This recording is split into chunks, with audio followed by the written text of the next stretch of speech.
안녕하세요. 저는 서울 외곽의 조용한 동네에서 작은 분식집을 운영하는 50대 여성입니다. 요즘 저는 매일 부지런히 움직여 어묵탕 육수를 끓이고 밤 9시까지 떡볶이와 순대를 팔아요. 물론 몸은 힘들고 피곤하죠. 하지만 이상하게 그 어느 때보다 마음은 편합니다. 땀 흘려 번 돈의 가치를 가슴 깊이 깨닫게 된 뒤라 그런 것 같네요. 사실 저는 얼마 전 양심 없고 사악한 인간들 때문에 갑작스런 위기를 맞고 그 어느 때보다 힘든 시기를 보냈습니다. 하지만 우여곡절 끝에 다행히 어려움을 극복하고 지금은 그 시절을 돌아볼 수 있는 여유를 갖게 됐죠. 그런 제가 오늘 이 사연을 쓰게 된 건 인생을 살다 보면 만나게 될 위험한 상황에 의연하게 대처하는 모습을 보여드리고 싶었기 때문입니다. 사람이 살다 보면 한 번쯤 귀가 솔깃해지는 유혹을 받게 되는 날이 올 수도 있잖아요. 하지만 인생의 긴 행복을 위해서는 그런 유혹에 흔들리지 않는 굳은 심지를 갖는 게 중요하다는 말씀을 드리고 싶네요. 그럼 평범하게만 살아오던 저에게 일생일대의 위기가 덮쳐왔던 그날로 돌아가 보겠습니다. 사건이 시작된 건 평생을 인쇄업에 몸담고 성실하게 일하던 저희 남편이 갑작스럽게 실직하면서 시작됐어요. 20대 후반에 꽤 규모가 큰 인쇄 공장에 들어가 제법 높은 직함까지 얻었던 사람이 저희 남편입니다. 손재주도 좋았지만 무엇보다 참 성실한 사람이었어요. 새벽같이 출근해서 밤 늦게까지 일하고 주말에도 급한 일 있으면 불려나가고 그렇게 30년 가까이 한 회사에 충성을 다했네요. 전 그런 남편이 자랑스럽고 고마웠습니다. 물론 외로울 때도 많았죠. 아이들을 혼자 키우다시피 했고 명절에도 남편 없이 시댁에 가는 일이 허다했으니까요. 하지만 저는 불평하지 않았습니다. 남편이 열심히 버는 돈으로 아이들 대학까지 보냈고 작지만 안락한 보금자리도 마련할 수 있었으니까요. 비록 서울 변들이 낡고 작은 아파트지만 그래도 저희 이름으로 된 집이라는 게 감사했죠. 하지만 몇 년 전 가을 이런 소박한 저의 행복이 송두리째 흔들리는 일이 일어났습니다. 남편이 젊음을 바친 회사가 부도나며 하루아침에 실업자가 된 겁니다. 하긴 요즘 세상에 누가 종이에 인쇄를 하겠어요? 다 컴퓨터로 하고 핸드폰으로 보고 인쇄업이 사양 산업이 된 지는 오래됐지만 그나마 남편 회사가 잘 버티고 있었던 거죠. 관공서 일도 하고 학교 교재도 찍고 근데 큰 거래처가 두 군데나 계약을 끊으면서 회사가 휘청였답니다. 거기다 불안함을 느낀 사장이 다른 사업에 손을 댔다 크게 말아먹으면서 결국 문을 닫게 된 겁니다. 남편이 그 소식을 듣게 된 날 저는 평소처럼 저녁을 차려놓고 기다리고 있었어요. 근데 현관문이 열리는 소리가 이상하더라고요. 평소에는 씩씩하게 인사하며 들어오는 사람이 그날은 아무 말 없이 문만 열었어요. 신발 벗는 소리도 안 나고 한참을 현관에 서 있길래 제가 나가봤죠.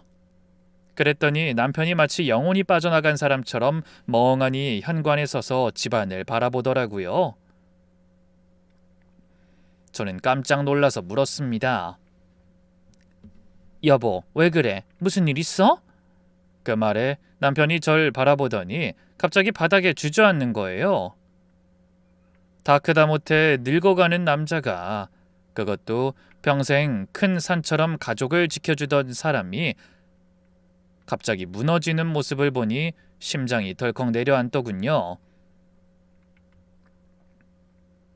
그런데 남편의 입에서 나온 한마디는 더욱 저를 놀라게 했습니다. 덕자야, 미안해. 이제 어쩌지? 우리 회사가 망했어.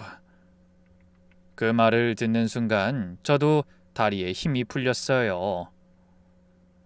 왈칵 눈물이 날 것 같았지만 간신히 참았습니다. 제가 울면 남편이 더 무너질 것 같았거든요.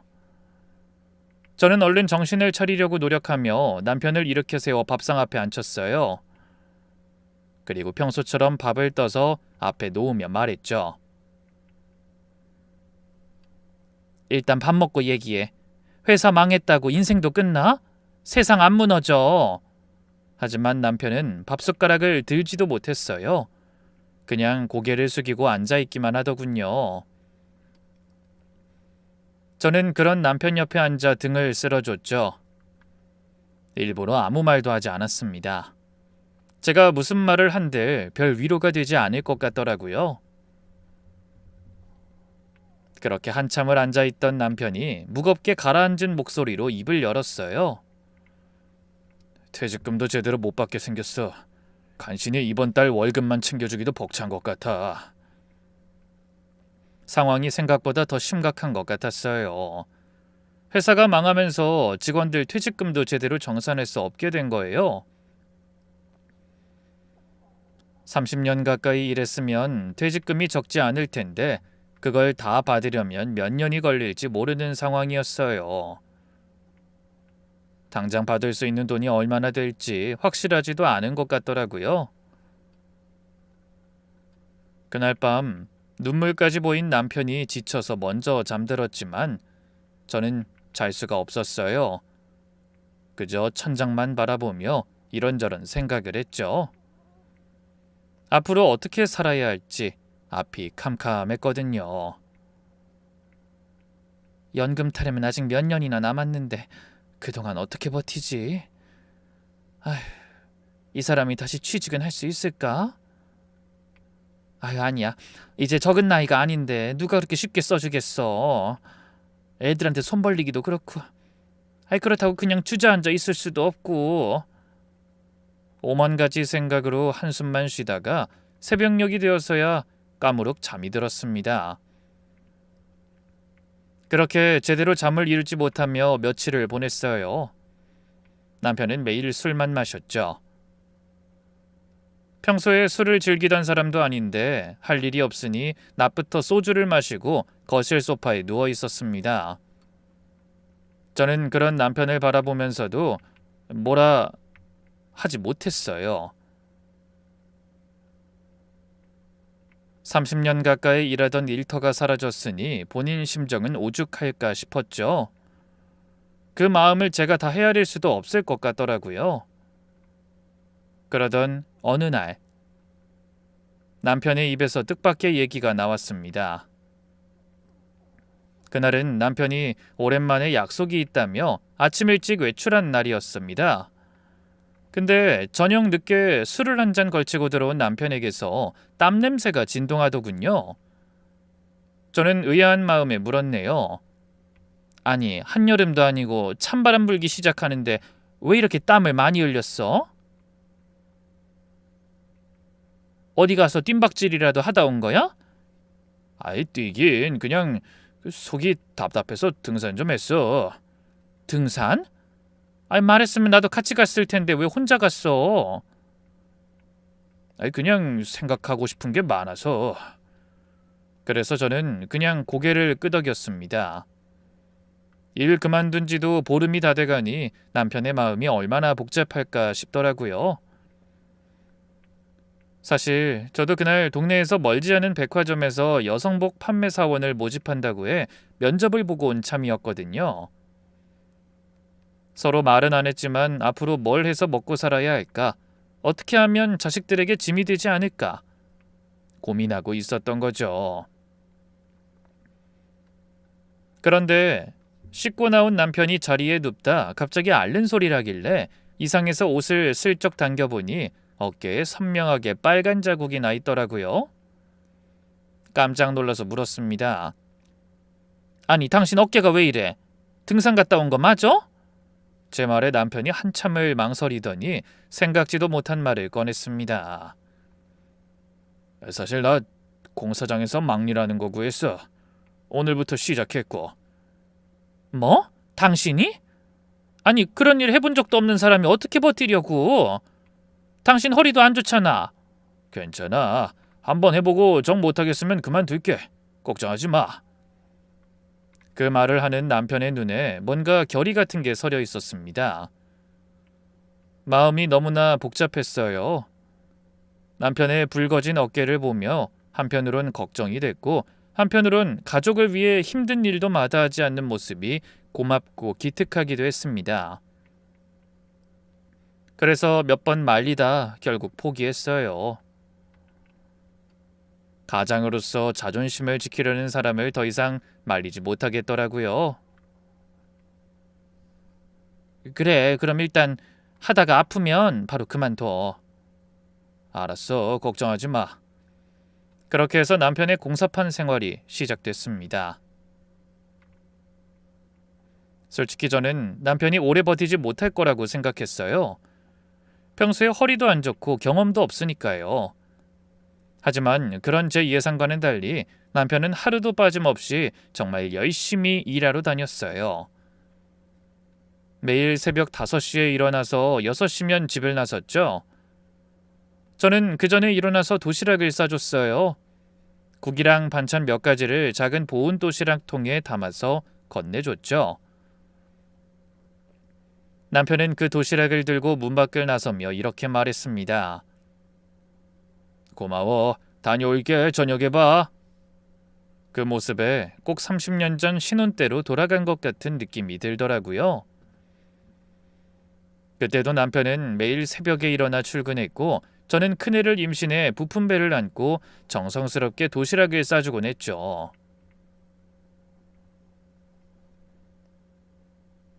그런 생각이 떠오르니 30년을 우직하게 가장 노릇해 아들, 딸 잘 키우고 나이 먹어서도 막일하러 다니는 남편이 짠하기도 하고 고맙기도 했습니다.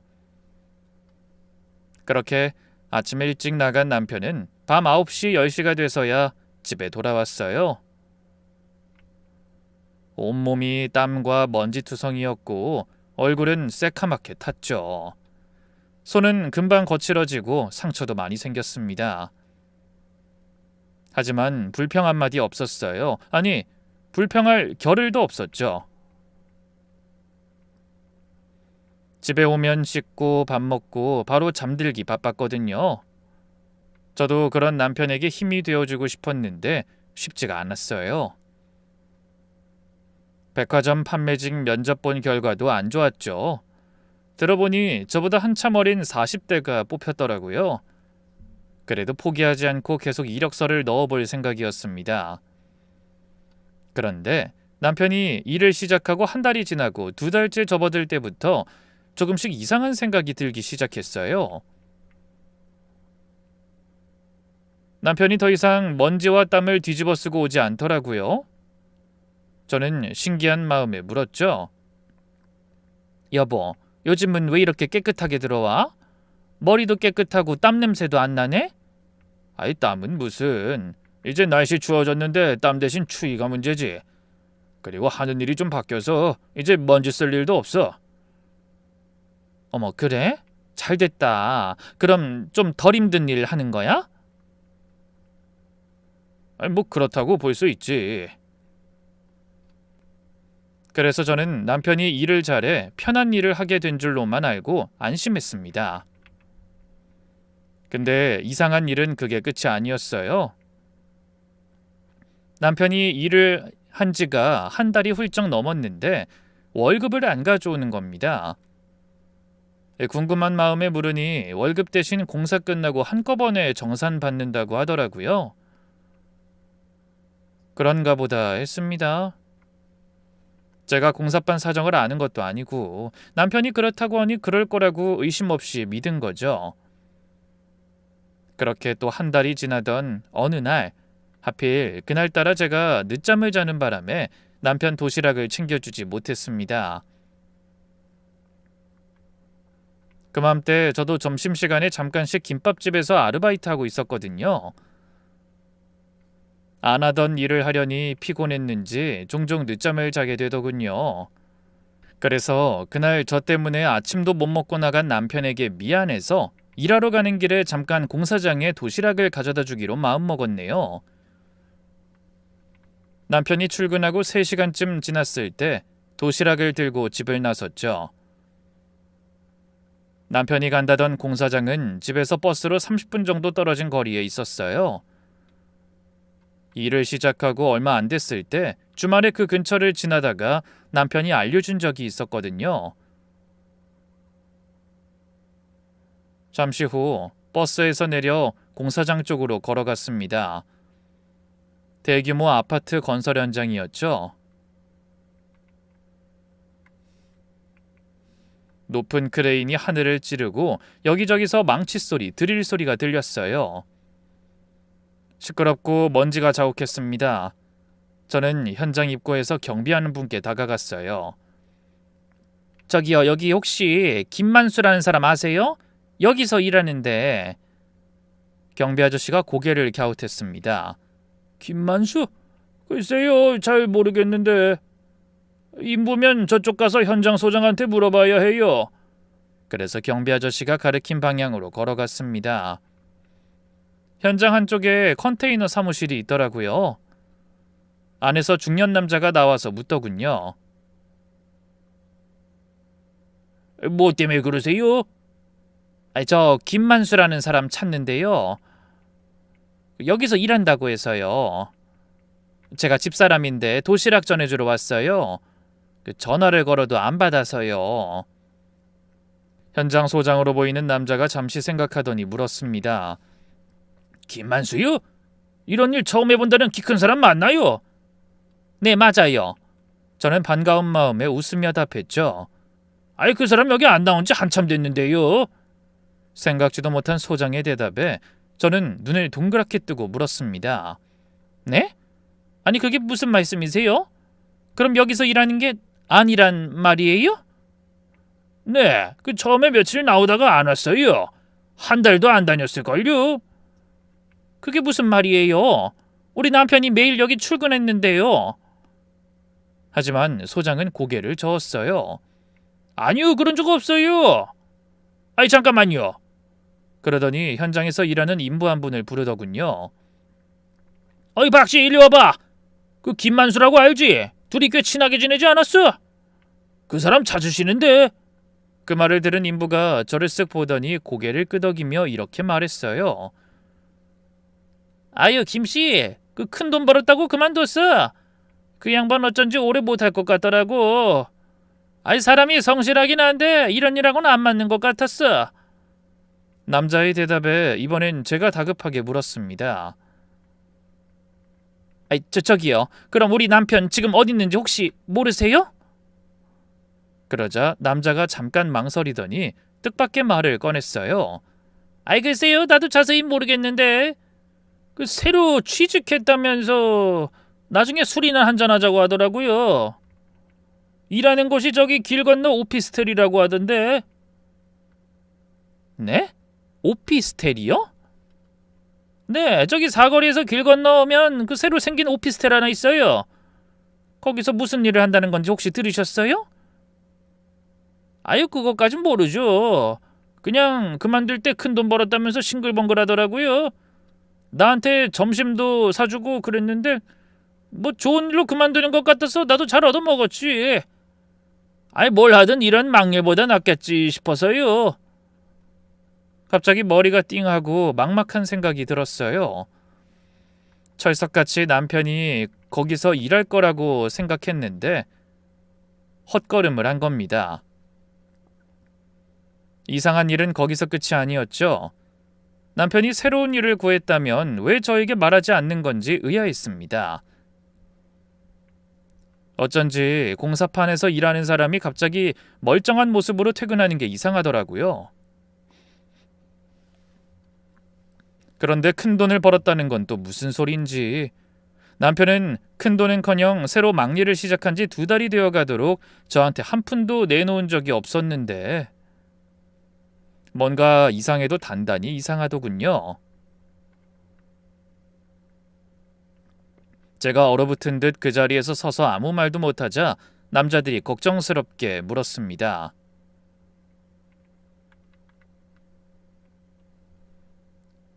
이봐요 아줌마, 괜찮아요? 아니 아무것도 몰랐나 보네. 걱정하지 말아요. 좋은 일이라고 했으니까. 아, 예, 감사합니다. 인부는 걱정할 일 아니라며 웃었지만 저는 영 꺼림칙한 마음을 감출 수가 없었어요. 좋은 일이건 나쁜 일이건 남편이 저에게 거짓말을 한 거니까요. 그래서 넋이 나간 사람처럼 대충 인사를 건네고 어떻게 왔는지도 모르게 공사장을 빠져나와 일하러 갔습니다. 물론 맘 같아서는 당장 인부에게서 들은 오피스텔로 가보고 싶었어요. 하지만 일할 시간도 다가오고 일단 남편에게 확인해보는 게 먼저 같아 꾹 참았습니다. 그날 밤 남편을 기다리며 오만 가지 생각에 수십 번이 넘게 한숨을 쉬었어요. 그러다 10시가 넘은 시각, 남편이 들어와 아무렇지 않은 얼굴로 인사하더군요. 저는 웃으며 인사한 뒤 욕실로 들어가는 남편을 지켜봤습니다. 일단 씻고 나오길 기다렸다 진지하게 얘기를 나눠볼 생각이었죠. 그런데 남편이 벗어놓은 겉옷을 정리하다 또 이상한 점을 발견하게 됐어요. 뭔가 부스럭거리는 소리가 들려 주머니를 확인해보니 고급 한정식집 영수증이 나온 겁니다. 정식 2인분에 35만 원이나 하는 고급스러운 코스 요리를 먹은 것 같더군요. 아무리 봐도 막리라는 사람이 먹을 수 있는 수준의 음식이 아니었어요. 정말 새로 시작한 일이 대박을 쳐서 남편이 돈을 펑펑 쓰고 다니는 건가 싶더라고요. 하지만 왜 그런지 반갑지가 않았습니다. 짧지 않은 세월을 살아오는 동안 남편이 저에게 비밀을 만든 적은 없다고 생각했는데 대체 뭘 하고 다니길래 저에게 말도 못한 건지 미심쩍었죠. 그러다 문득 남편이 저에게 말할 수 없는 일을 하고 다니는 건 아닐까 하는 생각이 들었어요. 그래서 불안해진 저는 직접 묻는 대신 먼저 남편을 한번 떠보기로 했습니다.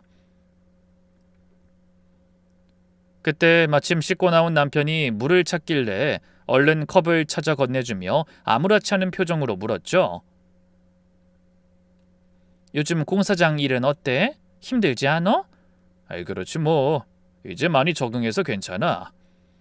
그래도 조심해. 젊은 나이도 아니고. 내 나이가 왜? 이 정도면 아직 팔팔하지. 걱정하지 마. 잘하고 있으니까. 역시 남편은 저에게 솔직하게 말할 생각이 없는 것 같았어요.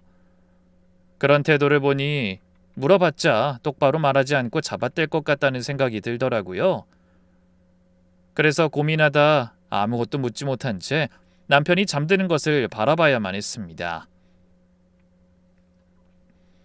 그날 밤 저는 한숨도 잘 수가 없었어요. 남편이 옆에서 코를 골며 자고 있는데 저는 천장만 바라보며 온갖 걱정에 시달려야 했습니다. 대체 뭘 하고 다니길래 30년 한 입을 덮고 산 마누라를 속이는 걸까? 큰 돈을 벌었다면서 왜 집엔 한 푼도 안 가져오는 걸까? 아무리 생각해도 이해가 안 됐어요. 그동안 남편은 저에게 비밀을 가지기는커녕 묻지도 않은 사소한 것까지 다 말해주던 사람이었거든요. 회사에서 누구랑 다퉜는지, 점심으로 뭘 먹었는지, 거래처 사람이 얼마나 피곤하게 구는지 일일이 얘기해주던 사람이었죠. 그런 사람이 갑자기 직장을 옮기고도 말을 안 한다? 뭔가 분명히 이상한 일이 일어나고 있는 게 틀림없었습니다.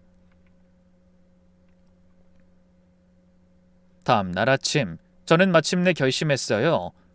남편이 뭘 하고 다니는지 직접 확인해 보기로 말이죠. 제가 아무리 물어봤자 어차피 잡아댈 것 같으니 그냥 몰래 뒤를 밟아보기로 한 겁니다. 도대체 이 남자가 어디서 누구를 만나고 무슨 일을 하는 건지 제가 눈으로 봐야 속이 후련할 것 같았거든요. 그날도 남편은 평소처럼 새벽 6시에 집을 나섰어요.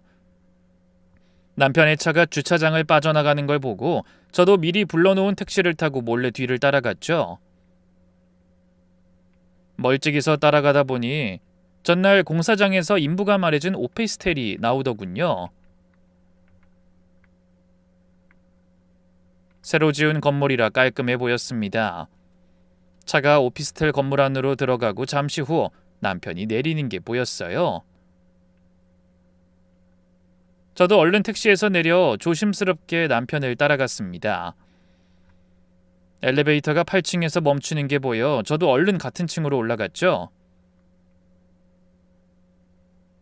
복도로 나오니 문이 여러 개 있었는데 방금 누군가 들어갔는지 반쯤 열려있던 문이 닫히는 게 보였습니다. 재빨리 그 뒤를 따라가 문에 귀를 대고 들어보니 안에서 남녀가 웃는 소리가 들리더라고요. 그중 남자의 목소리가 예상대로 귀에 익은 남편의 목소리였습니다. 그때부터 심장이 두근거리고 손에 땀이 났어요. 저는 그 자리에 얼어붙은 듯 계속 문에 귀를 대고 안에서 나는 소리에 귀를 기울였습니다. 여자가 한껏 교태를 떨며 콧소리 내는 게 들렸어요. 오빠, 역시 우리 오빠는 영업의 신이야. 오늘 우리 축하 파티라도 해야 하는 거 아니야? 오빠 한턱 쏴. 그때 잔뜩 들뜬 남편의 목소리가 따라왔죠. 아이, 그깟 한턱 당연히 쏴야지. 이게 다 영숙이 덕분인데 내가 못할 게 뭐가 있어. 지난번에 말한 그 목걸이도 사줄게. 어머, 정말? 그거 500만 원인데 괜찮겠어? 아이, 당연하지. 내가 영숙이 못 만났으면 어쩔 뻔했어. 걱정하지 말고 갖고 싶은 거 다 말해. 그 대화를 듣고 하마터면 소리를 지를 뻔했습니다. 남편이 저 몰래 어떤 일을 하는지 알아보러 왔다가 생각지 못한 상황까지 맞닥뜨리게 된 겁니다. 설마 이 인간이 거짓말까지 하는 것도 모자라서 바람까지 피우는 거야? 아니야. 아무리 그래도 설마 그렇게까지 날 배신한다고? 그럴 리는 없어. 하지만 바로 전날에도 공사장에 관해 묻는 저에게 말짱한 얼굴로 거짓말을 하던 남편이 떠오르자 자신이 없어졌습니다. 제가 그렇게 고민하는 동안에도 안에서는 여자의 애교 섞인 목소리와 그 여자에게 뭐든 다 해줄 것처럼 구는 남편의 목소리가 들려왔죠. 저는 더 이상 끓어오르는 분노를 참지 못하고 신경질적으로 배를 눌렀습니다. 순간 안에서 나던 말소리가 뚝 끊기고 잠시 후 문이 열리더군요. 헌데 반전은 또 있었습니다. 저의 예상과 다르게 문을 연 게 여우 같은 여자나 저희 남편이 아닌 젊은 남자였던 거죠. 30대 초반쯤 되어 보이는 남자가 말끔하게 양복을 입고 있더라고요. 누구세요? 생각지도 못한 상황에 당황한 제가 침을 꿀꺽 삼키며 말했습니다. 저 김만수 씨 만나러 왔는데요. 그 말에 안에서 부스럭거리는 소리가 났어요. 그리고 드디어 남편이 휘둥그레진 눈으로 모습을 드러냈습니다. 여보? 아니, 당신이 여기 어떻게... 저는 그런 남편을 보자 간신히 참아온 분노가 치솟아 소리치듯 말했어요. 당신이야말로 여기서 뭐 하는 거야? 지금 이 시간이면 한창 공사장에서 집 나르고 있을 시간 아니야? 제가 따지듯이 말하자 남편의 얼굴이 굳어졌어요. 그때 안쪽에서 여자가 나왔습니다. 40대 초반쯤 되어 보이는 여자였죠. 파마 머리에 화장을 진하게 하고 화려한 옷을 입고 있었습니다. 여자는 호들갑스럽게 웃으며 인사했어요. 어머, 오빠 부인이시구나. 어서 오세요. 한데 여자의 뒤로 능글맞게 웃는 중년의 남자 하나가 더 있었습니다. 나이도 성별도 다 다른 남녀 4명이 대낮에 오피스텔에 모여 뭘 하는지 모르겠더군요. 저는 팔짱을 낀 채 입꼬리를 올리며 웃는 여자를 위아래로 훑어봤습니다. 당신 누구죠? 제가 공격적으로 물었지만 여자는 전혀 상관없다는 듯 계속 웃으며 대답했어요. 저요? 전 오빠의 사업 파트너 윤영숙이라고 해요. 그러더니 저에게 여자가 손을 내밀었지만 저는 무시하고 계속 말했습니다. 사업 파트너? 무슨 사업을 말하는 거예요? 어머, 오빠가 말 안 했어요? 우리 같이 엄청 대박 사업 진행하고 있잖아요. 오빠가 저한테 은인이라고 했는데. 사모님한테는 아직 자랑 안 했나 보네요. 대박이란요? 무슨 사업인데요? 뭐 간단히 말해서 납골당 분양 사업이죠. 뜬금없는 여자의 말에 저는 어안이 벙벙했습니다. 전혀 생각지도 못한 답변이었어요. 납골당 분양이라니.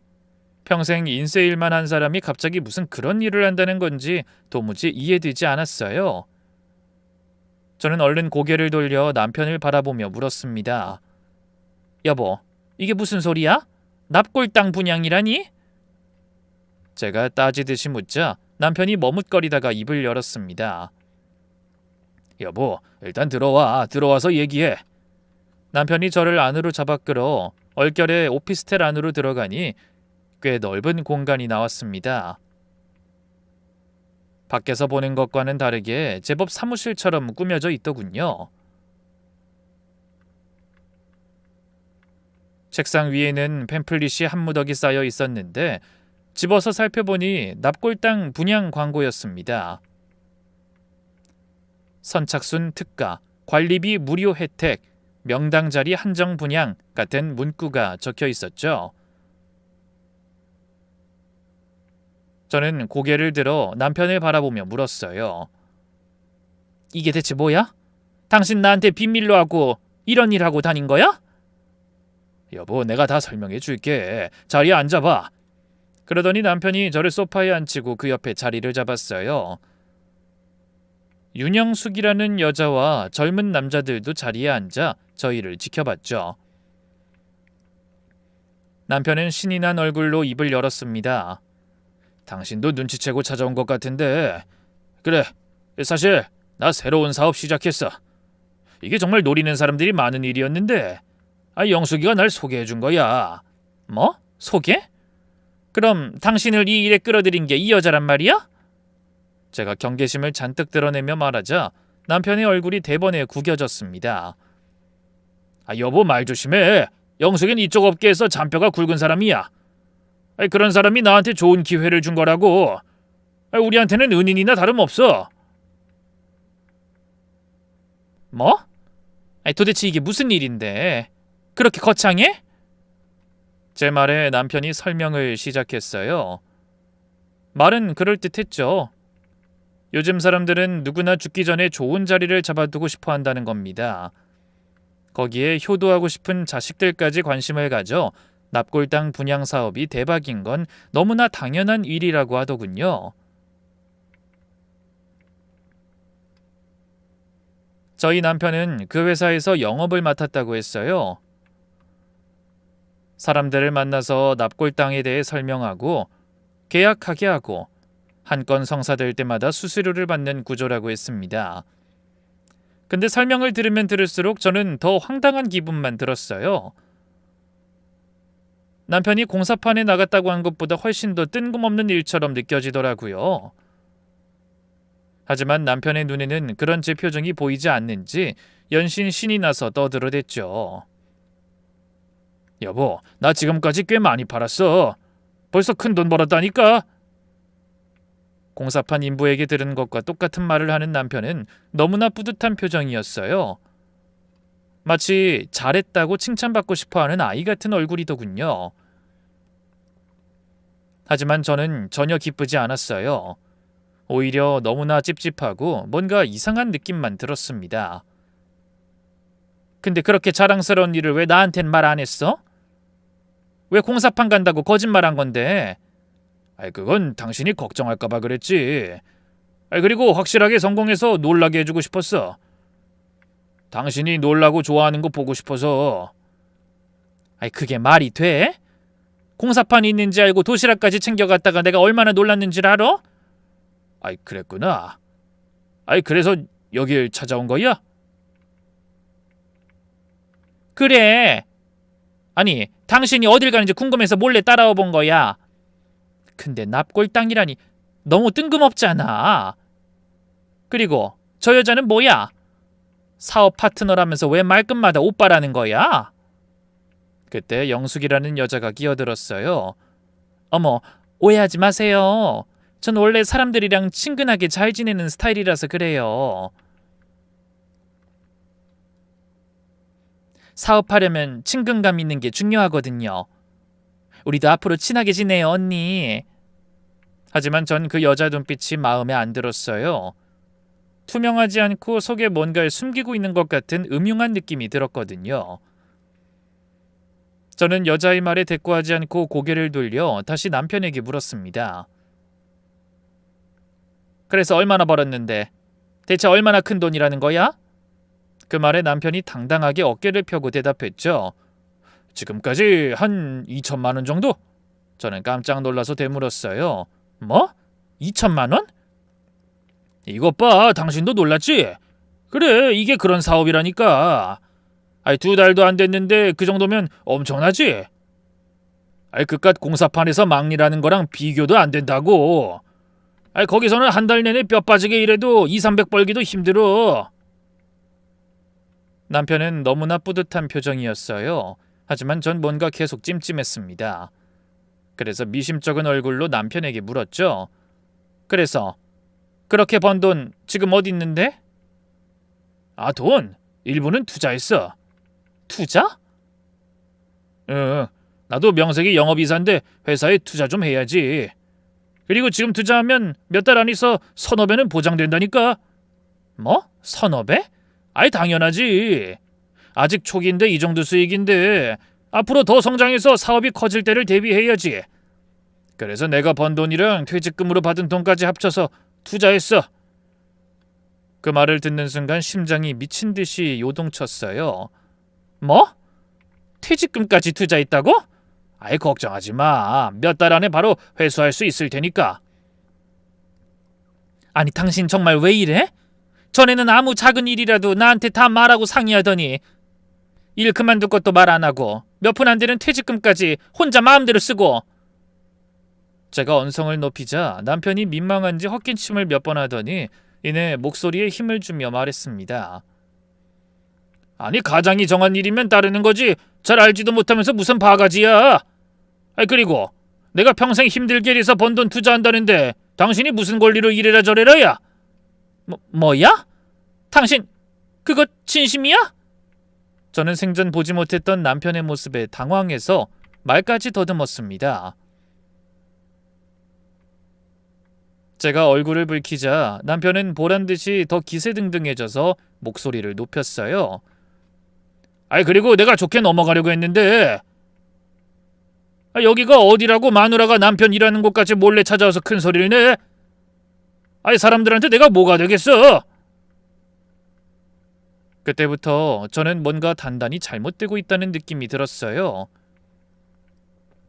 2달도 안 되는 기간에 2천만 원이란 돈을 버는 것도 비상식적이었고 뜬금없는 사업 얘기도 어이없었지만 무엇보다 가장 당황스러운 건 남편의 변한 모습이었습니다. 전 같으면 비밀을 만들고 저 몰래 퇴직금에 손댄 걸 미안해할 텐데 오히려 큰 소리를 치다니. 제 앞에 있는 사람이 그 긴 세월을 함께한 남편이 맞나 의심스럽더라고요. 하지만 저는 애써 두근거리는 마음을 가라앉히려 노력하며 말했습니다. 이게 정상적인 사업이 맞는 거야? 그 물음에 저와 남편의 말다툼을 웃으며 구경하던 여자가 정색하며 대답했습니다. 어머, 언니, 당연하죠. 우리 회사 정식으로 등록된 회사고요. 납골당도 인허가 다 받은 거예요. 걱정하지 마세요. 이 사업에 끼고 싶어서 안다라는 사람이 얼마나 많은데 내가 특별히 만수 오빠한테 기회 드린 건데 그런 섭섭한 말씀을 하세요? 지금이라도 싫으면 관두세요. 그때 이 상황을 지켜보던 중년 남자도 한마디 하더군요. 사모님 안녕하세요. 전 박 팀장입니다. 김 이사님이 영업을 정말 잘하세요. 앞으로 이대로만 계속되면 회사도 이사님도 대박 날 겁니다.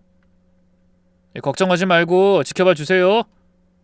남자가 제법 공손하고 똑부러지게 말했지만 상황이 상황인지라 저는 아무도 믿을 수가 없었어요. 하지만 거기서 토를 달아봤자 남편과 얼굴만 붉힐 것 같아 조용히 말을 삼키며 집으로 돌아왔습니다. 결국 그날도 저는 불안해서 잠을 잘 수가 없었어요. 그리고 다음 날 다시 오피스텔 근처로 찾아가게 됐죠. 남편과 그 일당들이 어떻게 움직이는지 살펴보고 싶은 마음이 들더라고요. 하지만 다시 오피스텔로 들어갈 수가 없었어요. 제가 새로운 일을 탐탁치 않아 한다는 걸 알고 차가운 태도를 보이던 남편이 으름장을 놓듯 이렇게 말했거든요. 어제 내가 당신 때문에 회사 사람들 앞에서 얼마나 창피했는 줄 알아? 옆엔 내가 겁도 없이 어디 남편 뒤를 캐고 다녀? 극성도 적당히 떨어야지. 얌전히 기다리고 있으면 돈 갖다 줄 테니까 다신 그런 짓 하지 마. 알았어? 그래서 다시 오피스텔로 올라갈 수가 없었어요. 1층 로비에 앉아 얼굴을 가리고 남편이 나오길 기다렸습니다. 그런데 점심때가 되자 여자와 남자 둘이 엘리베이터에서 내려 밖으로 나가려는 게 보였어요. 다행인지 불행인지 남편은 보이지 않았죠. 아마 다른 데 영업 나간 것 같더군요. 저는 건물 밖으로 나가는 남녀를 멀찍이서 따라갔습니다. 점심을 먹으러 나왔는지 근처 백반집으로 들어갔다가 나와 커피숍으로 가는 게 보이더라고요. 저도 인파에 섞여 얼른 그 뒤를 따라 들어갔어요. 그리고 일행들이 커피를 주문하는 사이 재빨리 그들과 등지는 곳에 자리를 잡았습니다. 심장이 미친 듯이 뛰었지만 애써 마음을 가라앉히려 노력하며 그들 사이에 오가는 대화에 귀를 기울였죠. 먼저 팀장이라고 했던 중년 남자의 음성이 들려왔어요. 이번 주 실적은 어때? 그 말에 젊은 남자가 대답하는 것 같더군요. 김 이사가 10명이나 잡았어요. 진짜 잘해, 그 노인네. 그러게 혼자 일당백을 한다니까. 참 어디서 그런 인재가 굴러 들어왔나 몰라. 그러자 영숙이라는 여자가 뻐기듯이 말했습니다. 어디서 오긴 내가 물어온 거 몰라? 술 마시러 갔다가 그런 호구를 건지게 될 줄 어떻게 알았겠어? 친구들하고 호프집에서 떠드는 걸 들었는데 퇴직하고 공사판에서 일한다고 기가 팍 죽어 있더라고. 내가 위로해주는 척하면서 같이 일해보자고 했더니 얼마나 좋아하던지 등신이 따로 없더라. 그때 젊은 남자가 낄낄거리는 소리가 들렸어요. 그래, 이건 누나 공이 크지. 인정해. 노인네들 도대체 어떻게 구워 삶아서 저렇게 발바닥에 땀나도록 돌아다니게 만든 거야? 뭐 별거 있어? 큰 돈 벌어서 처자식한테 대우받을 거라고 하니까 아주 신나서 뛰어다니던데. 남자에 이어 박 팀장의 비열한 웃음소리도 들렸습니다. 아주 제대로 된 호구라 우리한테는 완전 귀인이지. 이제 다음 주쯤 투자금 돌려준다고 하면서 통장 하나 만들려고 해서 한 1억 정도 넣어놔. 그래야 나중에 들통나도 다 덮어 씌울 수 있지. 그 돈은 다시 투자하면 3배로 만들어준다고 하고 얼른 다시 빼오고. 박 팀장의 말에 여자가 좋아 죽겠다는 듯 웃으며 대답했죠. 알았어. 우리 만수 오빠 들어온 다음에 사업이 아주 번창한다니까. 사람이 어찌나 멍청한지. 나한테 은혜 갚는다고 목걸이도 사줬잖아. 지가 있지도 않은 납골당 팔고 다닌다는 걸 알기나 할까? 그 말에 저는 너무 놀라서 심장이 튀어나올 듯 뛰었어요. 그때 젊은 남자가 웃으며 하는 말이 더 기막혔습니다. 알긴 어떻게 알아. 알면 저렇게 못하지. 그때 보여준 납골당 분양하는 거라고 철석같이 믿고 있잖아. 우리랑 일절 상관없는 남의 납골당인지도 모르고. 숨이 멎는 것 같고 손이 부들부들 떨려 들고 있던 휴대폰도 흔들렸습니다. 역시나 제 의심이 맞았어요. 처음부터 끝까지 모든 게 사기였던 겁니다. 그 악마 같은 인간들이 감히 한 집안의 가장을 우롱해 범죄에 이용하고 불법 이득까지 챙긴 걸로 조작해 모든 죄를 떠넘기려고 하고 있었어요. 그날 하루 종일 일이 손이 잡히지 않았죠. 그래서 온종일 기다리다 퇴근해온 남편을 붙잡고 망설임 없이 모든 사실을 털어놨습니다. 여보, 우리 얘기 좀 해. 하지만 남편은 전날 있었던 일 때문에 여전히 저에게 화가 난 상태였어요. 그래서 제 얼굴을 제대로 보지도 않고 고개를 돌린 채 대답했죠. 나 지금 피곤해. 나중에 말해. 안 돼. 중요한 얘기야. 놀라지 말고 들어.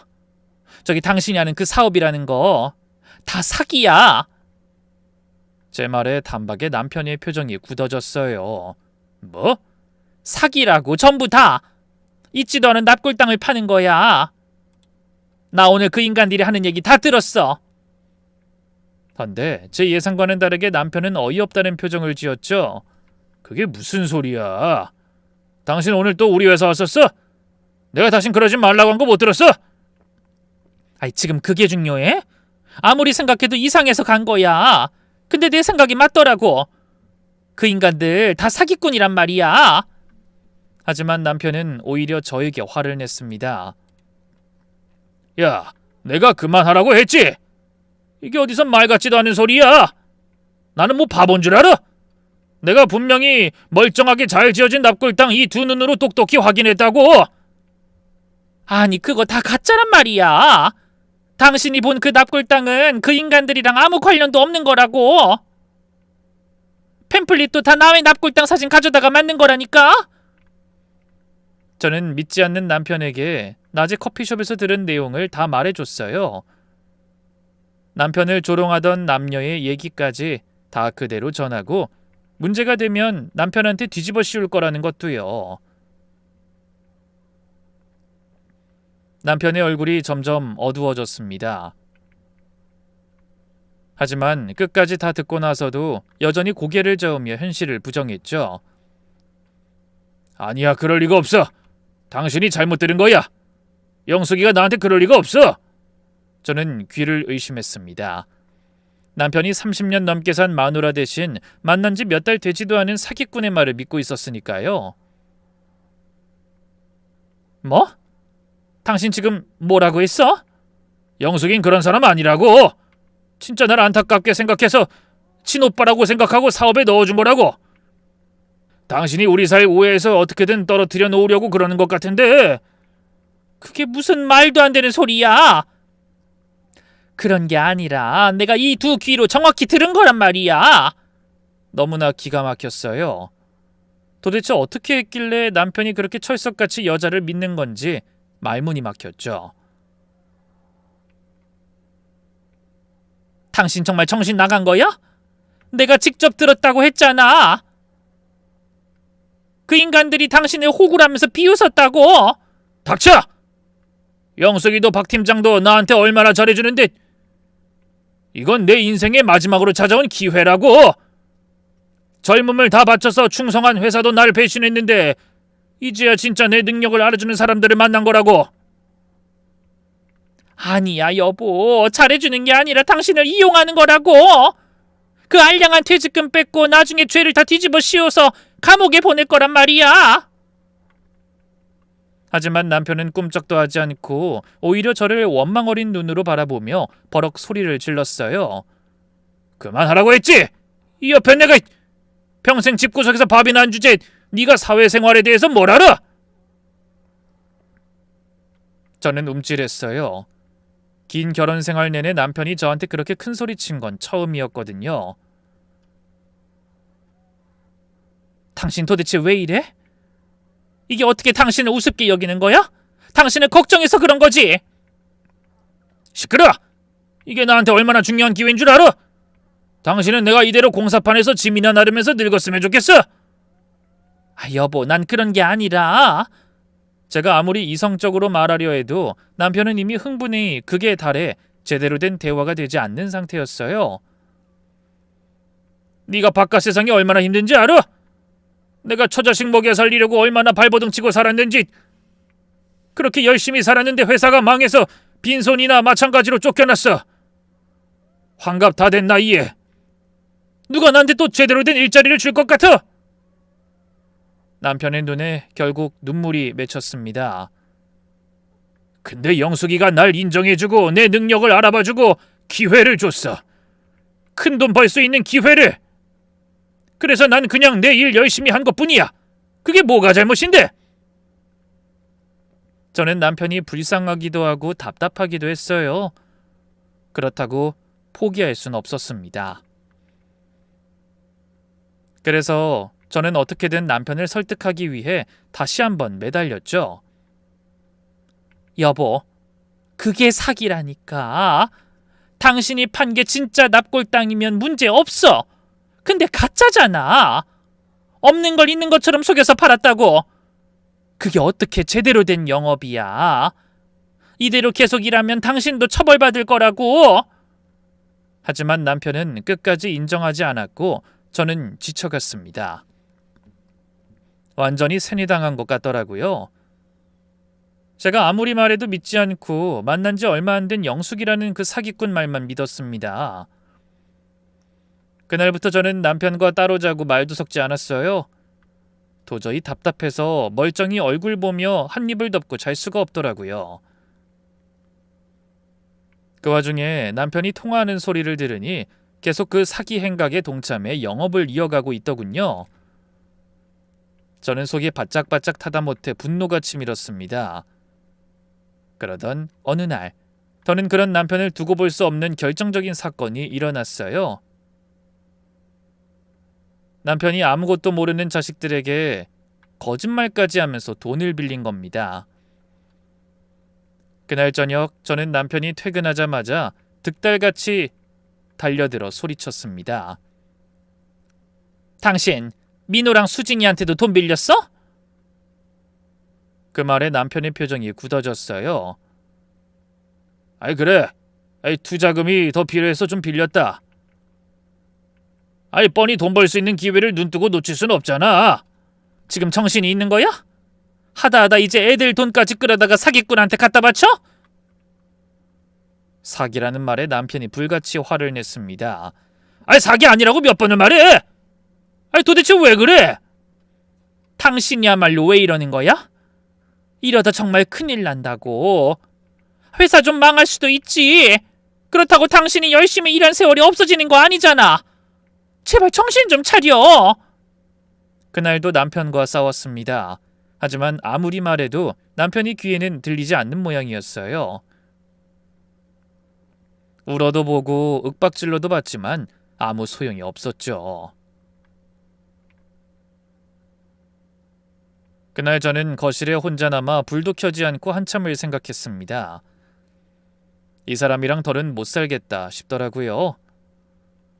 자기 마누라 말보다 사기꾼 말을 더 믿고 자식들까지 속여 돈을 가져가는 게 가장이라는 사람이 할 짓인가 싶었거든요.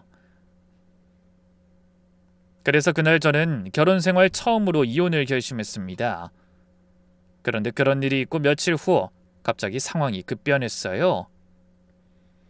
초저녁에 남편이 창백한 얼굴로 들어와 손을 덜덜 떨며 이런 말을 하더라고요. 여보, 큰일 났어. 저는 심장이 두근거려 침을 꿀꺽 삼키며 물었습니다. 왜? 무슨 일인데? 영숙이가 연락이 안 돼. 뭐? 남편은 날벼락이라도 맞은 얼굴이었지만 전 단박에 알았습니다. 그 일당들이 모든 걸 남편한테 떠넘기고 도망쳤다는 거를요. 어떻게 된 건데? 자세히 말해봐. 그 여자 일당 다 없어진 거야? 아무도 없어. 오늘 점심 먹고 오니까 사무실이 텅 비어 있어. 박 팀장도 다른 사람들도 다 없어. 전화해도 안 받고. 남편의 목소리가 떨려왔습니다. 그러더니 피해자라면서 사람들이 찾아와서 내 멱살을 잡고 돈을 돌려달라고 아우성이야. 경찰에도 신고하겠다면서. 나 이제 어떻게 하지? 한숨이 절로 나왔어요. 우려하던 일이 생각보다 빨리 일어났더군요. 저는 억장이 무너져 꽥하고 소리치고 말았습니다. 그걸 왜 나한테 물어? 그러게 내가 뭘 했어? 다 사기라고 했잖아. 당신이 그렇게 믿던 영숙이가 돈 들고 도망간 거야. 전부 당신한테 떠넘기고.